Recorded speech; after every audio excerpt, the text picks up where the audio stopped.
Welcome into the locker room. Another show this week. Gerhard Mathangani, I'm Chase Robinson.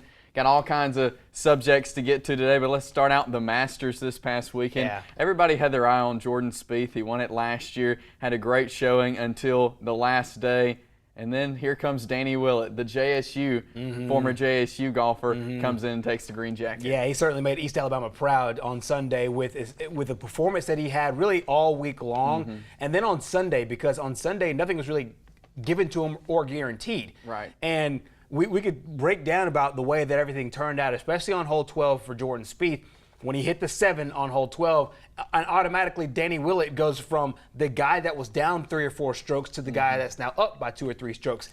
But where I give so much credit to Danny Willett is he played a 67 bogey-free round. So it's not like he played an okay round and Jordan Spieth just gave it to him. Jordan Spieth opened the door and Danny Willett closed it, especially on 16 when he hit the birdie in order to put himself even further away, putting the gap between him and Jordan Spieth even wider. And Danny Willett just came out and did everything that took to win that tournament. And I think that's the most impressive part of his Green Jacket W.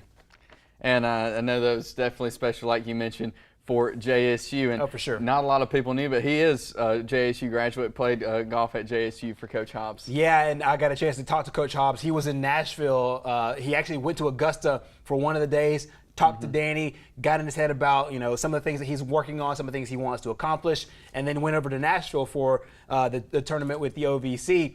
Got a chance to talk to him right afterwards, and you could just tell he was just beaming with joy and excitement because he remembers the 17-year-old kid that he recruited and then he brought to JSU, and then just the fire and the look in his eyes when he said, I want to play professional golf. And Coach Hobbs, one of the things I remember from that interview was Coach Hobbs said, so many players have told me that, and with Danny, I knew it was possible, but I didn't know this was possible. And I think that's how everybody is. Like, you just don't know it until you see it. And then when you see the calm that Danny Willett really showed the entire tournament, was really in it the whole way, never really out of 5 or 6 strokes out of contention. He just played an unbelievable round. And then you add that to the fact that he's a new dad. His wife had their first child in England. And he'd said beforehand, if his wife had not given birth, he would not have been there. And to think that his child was due on the same day that he ended up winning the tournament. All these things came together, and it worked out so perfectly for him, for everybody else besides, obviously, for Jordan Spieth. Well, here is the 2016 Masters champion, Danny Willett, following the tournament. It's just been the most ridiculously awesome, 12 days, I guess. The words can't describe how I'm feeling right now, but words definitely can't describe how I was feeling last Tuesday when you get to hold something that that me and my wife have made. It's just been incredibly surreal. Well, let's move over to track and field now. Calhoun County had the track and field meet this week. You were there. Talk about some of the things you saw over at the Calhoun County track meet. It's one of the best county track meets there is, and the reason why is because a lot of these teams will be in contention for sectional championships and for state championships. And we've seen with teams like Piedmont, the state championship is something that's very attainable. It's something that they won a few years back. Anderson's always in contention, so is Oxford. One of the things that I really love about this tournament is how many student athletes come out and how many opportunities this gives other people to play sports. It is not just your football players, your basketball players. You have some of these extra sports, the high jump, the long jump, the triple jump, and all these sports that I think deserve the credence that all those other sports do. And so it was good to see that. Some of the things that really stuck out to me, though, was the Anderson Bulldogs. I mean, as a team, they came out and won the entire thing for the boys and the girls side. Then you have individual champions, like the one you see right here, Kerry Green from Piedmont, also Tay Miller from Anniston, won multiple events by themselves. And then a great 100-yard dash for the boys' side and from the girls' side. And I think that we have a very, very vast array of talent here in track and field in this area, and it shows at the county tournament. And then when you have those bragging rights, it makes it extra special. I know a lot of people don't realize how big track is around here. Oh, yeah. I know you saw that yesterday, but like Kerry Green, you just saw, she signed a scholarship with UAB this week, Division I track. Exactly. She's going to play and compete against some of the best in the world. She'll have a chance to compete for national championships on the NCAA level, and that's going against world-class athletes. So that's the kind of talent that resides here in East Alabama, and we've seen it year in and year out, and it's just good to see it once again in 2016 continue.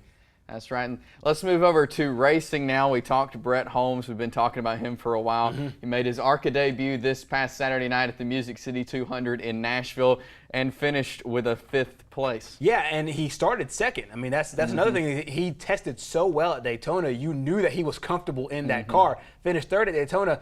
Ended up doing a little bit better at ARCA testing, ARCA practice or qualifying to get that 2nd place spot. And then he finished 5th. It tells you that he's very comfortable on the track. He's very comfortable where he is, and he's just fine-tuning some things. But to come out and finish 5th at a major tournament in ARCA, and this is one of 7 races that he'll have this year. He'll keep his rookie status again next year. He's off to a great start as he looks ahead to Talladega in race number 2 for him. And here is Brett Holmes following the race on Saturday night. We were definitely better in the short run. Obviously, the long run, we fell off pretty bad. We had 200 laps on our left side tires, so it was just all really about a call there. But I mean, we still got a good top 5 finish, out of it. I mean, it's kind of what we wanted for, ARCA debut. But I definitely think we had a top 3, or a winning car. And Brett's next ARCA race will be over in Talladega here towards the end of the month. Let's move over to basketball now. JSU made their hire, Ray Harper. Great hire for Jacksonville State. Yeah, it's an interesting one because he comes from Western Kentucky where he had a lot of success, and then prior to that, he had a ton of success on the Division II and the NAIA level. So he knows all about taking programs that aren't on the upper echelon of the SEC, but making them power schools, so to speak, in their own conferences. So it'll be interesting to see what he does with Jacksonville State, because Jacksonville State is a lot like Western Kentucky in the sense that they play for a mid-major and they play at a mid-major university. And it'll be interesting for Jacksonville State because they did not get a young guy that will look to JSU as a stepping stone. They didn't go for just a guy that was really on his way out. They kind of got that perfect in between, a guy that is established, but a guy very, very much in his prime. And I think that that's good for JSU. He knows this league. This is a basketball league. It won't be easy to win, but like we saw with Austin Peay, a team that was the 8th seed in the OVC tournament, made the big dance. If we can see that kind of success early on from Jacksonville State, and I don't want to put obviously too much pressure on him, but I think that he's got what it takes to turn JSU around, and we'll see. It all starts with recruiting. He said the first thing too, so we'll see what kind of players they get in first, the kind of scheme they want to play with, and just how fast they can get the ball rolling here in 2016-17. Well, here is Coach Harper last week after his press conference. Meeting with Greg and the president sold me on the idea of being here. I think their vision and where they want this program to be and where I think we can take it made it very exciting. I don't have a 4-year plan or 3-year plan. I'm not that smart. Our plan is to win now, and when the first game rolls around, we need to be ready. We're going to build this thing brick by brick, and when it's complete, we want to make sure that we're hanging banners. And we'll be looking forward to keeping you updated next basketball season on Coach Harper and the Gamecocks. We're going to grab a timeout. When we come back, we're going to talk some college football. So hang out with us. Back here in the locker room, and it's time to talk some college football, some spring football. Auburn having their A-Day game this past weekend. Gerhard, what are some things you saw in that A-Day game? Well, first of all, some of the questions that everybody had, including the team itself and the fans and the coaches, still are unanswered questions. I mean, number one being the quarterback. And Jeremy Johnson and Sean White, they got a lot to prove for after last year. They got a chance to win the job last year. They both had starts. They both showed good things and bad things. And then John Franklin III had a chance in this spring to come out and do the same. And really, you don't really know what you got because, I mean, outside of one kind of good pass from John Franklin III, a couple of good ones from Jeremy Johnson, and also a couple of good ones from Sean White, you didn't get any good consistent play. And I think if you're Auburn, that's a little scary going forward because this offense is predicated on the quarterback. It's not like Nick Saban's offense where it's almost plug and play. I mean, and you hate to diminish it because Jay Coker and Blake Sims and A.J. McCarron and Greg McElroy and guys like that have done an amazing job. But those quarterbacks, those offensive systems aren't as quarterback-centric as Auburn's is. Right. And the fact they haven't had a quarterback step up this late in the game really puts a lot of pressure on that defense and puts a lot of pressure on Kevin Steele to kind of give the offense some time, buy some time to find the guy that will lead them moving forward. And then another thing is receivers. They didn't really have a lot of good receivers coming out of that. We'll see how Rock Thomas does and Javon Robinson from the backfield. But lots of questions still with this football team. You know, last year it was kind of a quick decision Coach Malzahn made about the quarterback. He made that in the spring. Is that decision from last year kind of coming into play right now? I think so, and I think that he's being a little more cautious now about doing that, naming a guy so early and then sticking with him and being stubborn and staying with him like he did with Jeremy Johnson last year. And so he had to force him out of there after 6 interceptions in 3 games or whatever it was. But now I think he's giving him and Sean White and John Franklin III equal reps, equal time. And it's really up to these guys to step up and show Coach Lashley and Coach Malzahn, hey, I'm the guy that will take this to the next level. So far, they haven't done it. And so far, what Auburn fans have seen on the field, they all have capabilities of doing it. They haven't just done it yet. And so we'll see how everything transpires in the summertime and then as we lead into fall camp. I know a lot happens during the summer, a lot of workouts, a lot of camps. Just from watching Saturday, a little early prediction here, what do you see the Auburn Tigers doing in the fall? As of right now, if I'm just going to go with the way they played Saturday and everything that I've heard from really about the end of last year through spring practice, I would think that Sean White will get that start when Clemson and Auburn and Clemson hook up in that first game. That's standing where I'm standing right now because Jeremy Johnson hasn't shown much of improvement from last year, and John Franklin III just doesn't look ready. And it might just be a situation where they went vanilla in the A-Day game, and as soon as they open it up, he'll feel a little more comfortable. Right. Those things I don't know yet, but as of right now, I think it'd be go to Sean White if they were starting a game today. Well, let's move over to the Jacksonville State Gamecocks. They held the J-Day game Saturday. They did it a little different, more of a controlled scrimmage type thing. But again, the Gamecocks, runner-up in the country last year. Right. And still got guys coming back. Exactly. And this season and really this tournament or this spring game wasn't necessarily about trying like Auburn is doing, finding guys that will start in the spring. A lot of this is finding guys that can help out because they have a lot of positions solidified and there were a lot of players playing for starting spots, but not at your premium positions, your quarterbacks, your running backs, and your wide receivers. I think that for JSU, the biggest thing is to replace the leadership off the field. They lost 30 seniors from last year. So a lot of this is just finding the new leaders, the new guys that will step up and be the kind of the coaches on the field. Right. That's what JSU is looking for more so than they are, the Jimmies and Joes that will make the plays on the field. I think that a lot of this will be finding the leadership and then getting players healthy. Eli Jenkins, their star quarterback, All-American quarterback, will be back after an injury with his arm. He'll be back, and a couple other guys will be back, especially on that defensive side. But I think for them, it's leadership and depth. Finding guys to help them out in the fall, which I think they did in their J-Day game and throughout spring. The biggest thing in finding leadership in the summertime, as you explained, is a key time for teams to gel. And here is Coach John Gross following Saturday's J-Day game. Overall, timeline-wise, really pleased where our football team is. We've, built some depth. We found some guys that can play for us this spring. And you redshirt a guy and you see him on scout team all fall, and you think, okay, this guy's going to be able to play for us. But you don't know till you get out here and block tackle in the spring and work fundamentals, and then put them in a live situation today. And we try to scrimmage a lot, at least once a week, and put them in those situations to get experience and see how they're going to react. And I've seen a lot of guys that can play for us, and we built some depth, which is a good thing.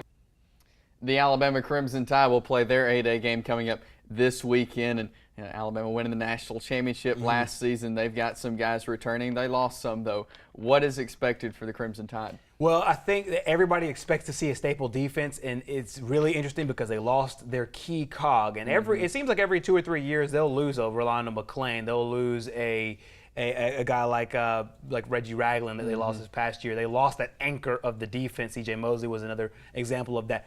So they need to find those leaders on defense. But so far, for everything that I've heard from whether it's Coach Saban or the players themselves with guys like Ryan Anderson, they had those leaders in place. They just didn't get to play a lot last year. I think they are all looking for that. Another thing is running backs. And the guy that will replace the Heisman Trophy winner, maybe a first-round draft pick in the NFL, a guy that won just about every college football award there is, Derrick Henry. There is no replacing a guy like that. Right. But Bo Scarborough's really close. And I think that he will be the guy that a lot of people look at, especially in the A-Day game. Because if you remember last year, they went into A-Day and then out of A-Day without a starting quarterback. And they went through first 2 or 3 games of the season without a starting quarterback. Yeah. Quarterback, I think now is, for Bama fans and for the media, one of the things where you don't have to have a solid starter even in September for a team to be successful. And I think that Alabama proved that last year. but you do need a running game and you do need a defense. And those are the two things I think they'll address head on in the A-Day game. My next thing is the quarterback situation. A lot of guys going for it and a lot of good players going for quarterback. Yeah, Cooper Bateman, Blake Barnett, those are the main two guys. You also have a guy, Jalen Hurts, who's been, from everything that I've read from the beat writers down there, he's making a very impressive case to be the starter as well. I think if a game was started today, just like we did with the Auburn hypothetical, if a game started today, I think it's Cooper Bateman. He's got, as far as the most experience in Lane Kiffin's offense, and I think he's the most comfortable right now. I think Blake Barnett's the most talented guy, and I expect him to get the bulk of the snaps in the fall. Well, we're excited to see all this college football. It'll be here before we know it, Gerhard. We're going to grab another timeout, though. When we come back, it's the Locker Room Roundtable. Stay with us. Welcome back inside the locker room, and it's time for the Locker Room Roundtable. And this has been a subject we've talked about several times on here, but the decision has been made. The NCAA has banned satellite camps, which it's been a huge deal. Coach Harbaugh coming on to Florida, coming into SEC territory with these satellite camps, but no more. This is an interesting story from really a lot of different angles because this seems like a knee-jerk reaction from the SEC, and Harbaugh said as much. And I'll put it out there. I'm an SEC fan, but I don't like what the NCAA did here because the NCAA obviously had a loophole in the rules, and Jim Harbaugh, he didn't just drive a pencil through it. He drove a tow truck through that loophole. And I think that the NCAA has shown in other cases to lag and to stagger on the evolution. But it seems to me that the SEC and the ACC kind of power brokered their way into it. Right. And Harbaugh said just as much. But in my opinion, I think that satellite camps don't really do a ton of good justice for everybody. But guys like Jim Harbaugh can benefit from that. Guys like Urban Meyer can, because when there is a lot of talent down south, you want to be able to get yourself in those programs. Yeah, he can hop on an airplane and come down to Prattville, Alabama, but I think that is better for him if he were to set up a camp down there and all the kids can come to him, and then he can introduce them to Michigan. And I want as many Southern kids to stay in the South and in the SEC and the ACC and go wherever they want to go. But I just think that this was just a knee-jerk reaction move from the NCAA because they were embarrassed by a rule that they had, that there was a loophole in it that Jim Harbaugh happened to take advantage of. And I like Harbaugh, and I think that he's going to do a lot of great things for Michigan. But I don't like this ruling on satellite camps. And also, I don't think the thing is over. Tommy Tuberville said that he thinks this will be open once again, and this might be flipped on appeal. And I agree with him there. I don't think that we've seen the last of the satellite camp deal. But on the overall premise of it, I kind of agree with Nick Saban. I don't think that it does too much value for a lot of people, but it does for some, Harbaugh being one. Will there be other creative ways, creative things that coaches will come up with that are similar to this that they'll be able to get away with? I think so. And coaches have always been able to do a great job of kind of working around the rules and working away from the core of the illegality of a rule, but kind of walking around the outside of it. And I think that there are certain things that they'll do, whether it's holding quarterback camps somewhere, holding lineman camp somewhere, not necessarily a particular or specific camp, but being able to work the system somehow, some way, because coaches have always found a way to do that. And I don't necessarily think it's a wrong thing. I just think that the coaches and the Power 5 conferences especially need to get on the same page with this, because it's hard enough as it is if Nick Saban can't hold a camp in Dallas, Texas. Right. But Jim Harbaugh can hold a camp in Prattville, Alabama. And I think if the rules are just even across the board, we would see a lot of these issues kind of work themselves out. Well, it'll be interesting to see, and of course we'll keep you updated with that. Let's move inside now. Kobe Bryant, who's been a staple in the NBA for so long, playing his final game, making his farewell. To you, what has Kobe meant to the NBA? Well, I grew up a huge Shaquille O'Neal fan, and so when he played for the Lakers, I was naturally a fan of that combination. It's one of the greatest combinations that we've ever seen in the history of professional basketball. And Kobe, to me, represents kind of what Jeff Gordon represented in NASCAR. He represents that crazy link between the old school and the new school. Yep. And with Gordon, you saw guys like Darryl Waltrip, and you saw guys like Dale Earnhardt Jr., but then you also saw guys like Denny Hamlin and guys like Kyle Busch. And I think that Kobe does the same thing. With Kobe, you see the parallels to the Reggie Millers and the Michael Jordans and the Patrick Ewings because he played in that era. But at the very same time, he ushered in this era with LeBron James and Steph Curry and Dwayne Wade. I just think that when he retires, it's an era retiring. It's a whole. It's a part of a basketball whole that he kind of manages the gap between. And his list of accomplishments are unbelievable. All-star games everywhere. 5 championships. He's done it in different ways. He did it with Shaquille O'Neal those first 3. And did it with Pau Gasol in those last 2. He represents to me just so much of pre-HD video, pre-Twitter, pre-Facebook. But at the same time, he's kind of been that perfect go-between. And the NBA will be different. NBA will be very, very different without him. I know he's struggled these past couple of years. Yeah. He's took a lot of money off their books, and there's a lot of negative things to write about him. But today, I won't do all that. I think he's one of the ambassadors of basketball, and it's going to be weird to see him go. You know, he's a name whenever you think of the NBA. Whenever I think of the NBA, I think, he's one of the first I think of. Sure. He's always, ever since I've been watching basketball, he's been playing. And it's going to be weird and, time to come watching basketball knowing that he's not part of it. Yeah, and there were so many players of a certain generation that copied what he did. And in the same way, he copied what Michael Jordan did. And that, to me, is where Kobe Bryant will stay in the game. He'll stay in the game because people will mimic what he did because it was effective. And at his prime, when he had that jump shot going, I think that everything worked out in a certain way for him, and I think that it'll continue as they move forward. Well, sad to see the ending of an era there in the NBA. Next up, the Alabama High School Athletic Association making the rule change this week that homeschoolers will now be allowed to play in public schools. Yeah, it's the Tim Tebow bill, and they've talked about it for a long time, and it kind of forced the HSAA's hand, and they finally approved it earlier this week. This is good in a lot of ways, but this can be cumbersome in a lot of ways as well. And I think that on its surface and the spirit of the rule works really well because it allows people who have families that believe in a certain traditional way of schooling their kids, lets them participate in athletics, and I think that's a good thing. With this rule change, the homeschoolers can go to public schools. They have a choice to go to private schools. Right. The private schools have a choice to let them in, but they have to go to public schools.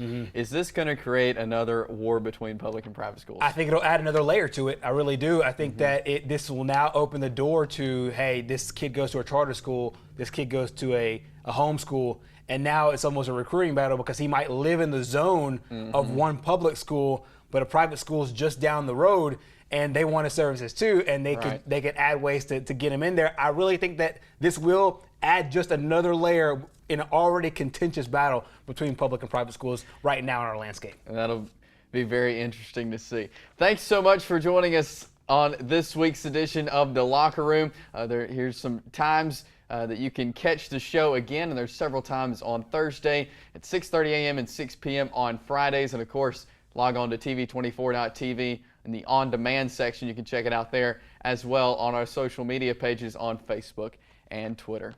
Again, thank you so much for joining us this week inside The Locker Room. Hope you have a great week, and we will see you next time.